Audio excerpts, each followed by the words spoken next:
18 января 1970 года на заводе «Красная Сормова» в Нижнем Новгороде, тогда еще город Горький, при строительстве атомной подводной лодки К-320 проекта 670 СКАД произошла радиационная авария, в результате которой пострадали более 1000 человек.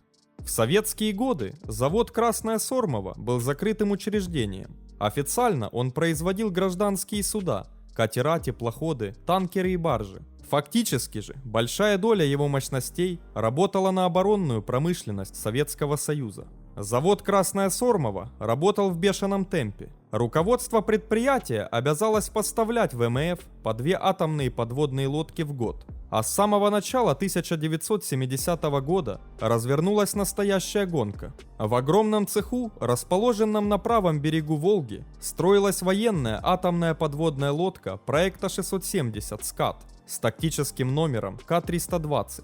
В 2 соседних цехах заканчивалось строительство лодок К-302 «Сом» и К-308 «Семга».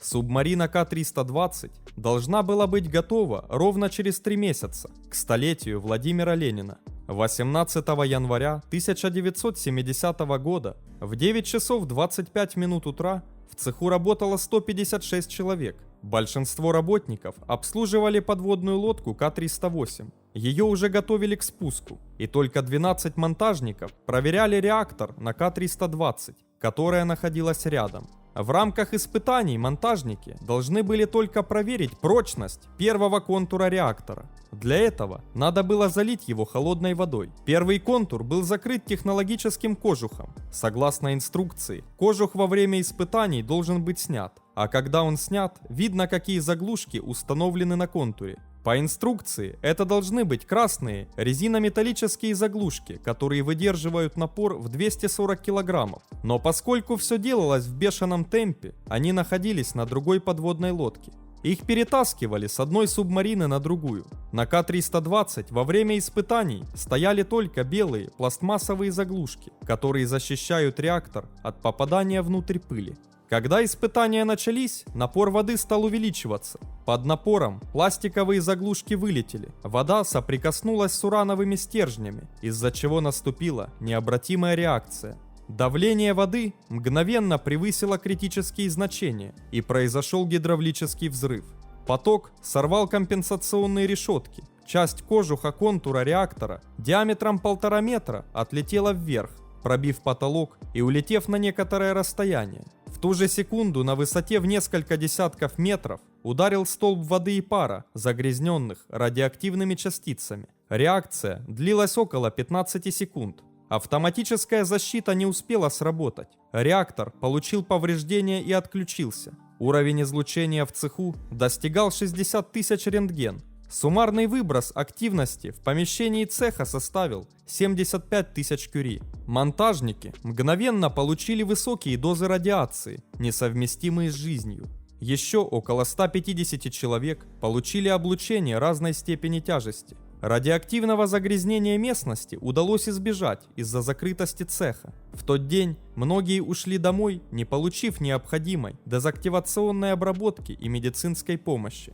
6 пострадавших доставили в больницу в Москву. 3 из них скончались через неделю с диагнозом «острая лучевая болезнь». С остальных взяли подписку о неразглашении произошедшего.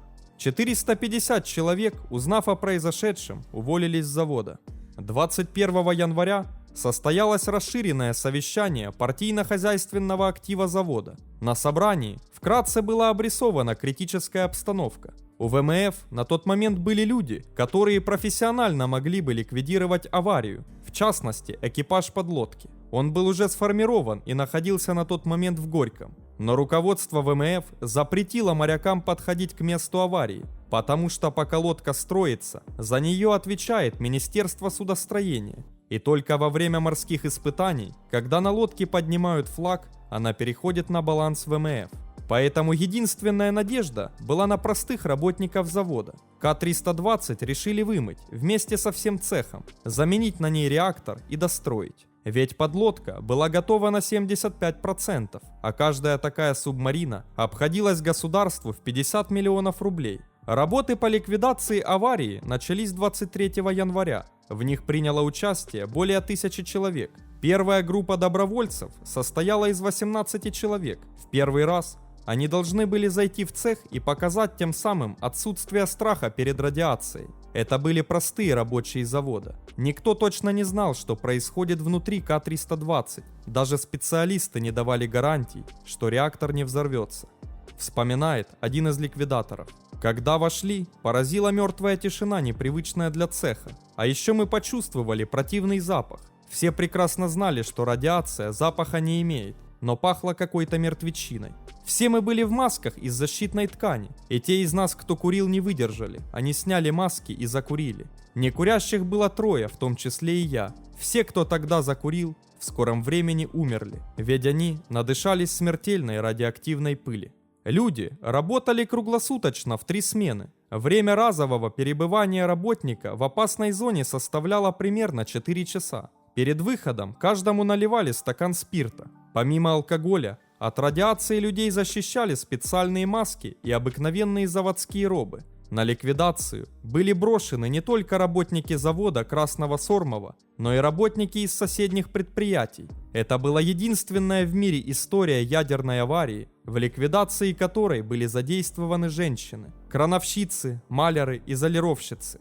Все они получили большие дозы радиации, а сама ликвидация состояла в том, что цех и атомную подводную лодку драили швабрами. Мусор сжигали и отправляли пепел на Семеновский могильник, а радиоактивную воду грузили на специальные суда и сливали в Волгу. Работы по дезактивации радиационного заражения продолжались до 26 апреля 1970 года. Рабочие успели очистить подводную лодку, инженеры заменили ядерный реактор. Все конструкционные работы были сделаны в срок, к столетию Ленина. Субмарина К-302, строившаяся в соседнем цеху, была спущена на воду в июле того же года. Директор завода получил звание Героя социалистического труда и был представлен к ордену Ленина. В 1972 году он стал лауреатом Государственной премии СССР. Ни об аварии, ни об ударном труде рабочих при срочном производстве подводных лодок в прессе не было ни слова. На эти темы действовал строжайший запрет. Усилия заводчан были оценены не столько по достоинству, сколько формально. Их похвалили за строительство сухогрузных теплоходов и перевыполнение плана по производству стали. Жителям города так и не рассказали ни о катастрофе, ни о загрязнении воды в Волге и ближайших водоемах. В конце весны перед купательным сезоном власти заявили о запрете на купание в них, объявив о крупной вспышке холеры. Друзья, подписывайтесь на канал и ставьте лайк.